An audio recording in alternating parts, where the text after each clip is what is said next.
Hello, my name's Kate Parr. I'm the Local Studies Librarian for the South West Heritage Trust. I'm the librarian for the Somerset Studies Library, and I also oversee the Archaeological and Natural History Society's collections of printed works. We're here at the Somerset Heritage Centre inside the search room, and we thought it would be useful for you to know what was going to happen when you arrive. So when you come through the door, there will always be someone here at the desk who can point you in the right direction.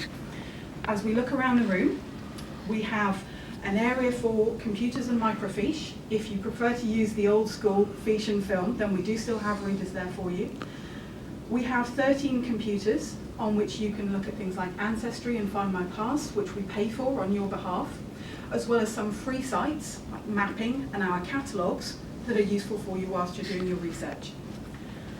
Further down the room, we've got document spaces, and these are what you will book, and you need to look online to tell us what kind of research you're going to be doing, whether it's documents, microfiche, or looking at a computer. Behind us you can see the Somerset Studies Library, or about a third of it. Anything on open access in this room is a free-for-all for you. You can help yourself and have a look at anything that is in this room.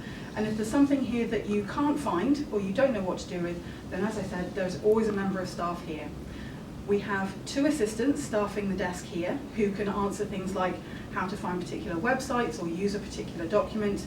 And then further around the corner behind me, we have a duty archivist who's on duty every day for slightly trickier questions. Things about freedom of information and data protection, paleography if you can't read some handwriting, or how to use any of the collections if you're doing a talk or a presentation.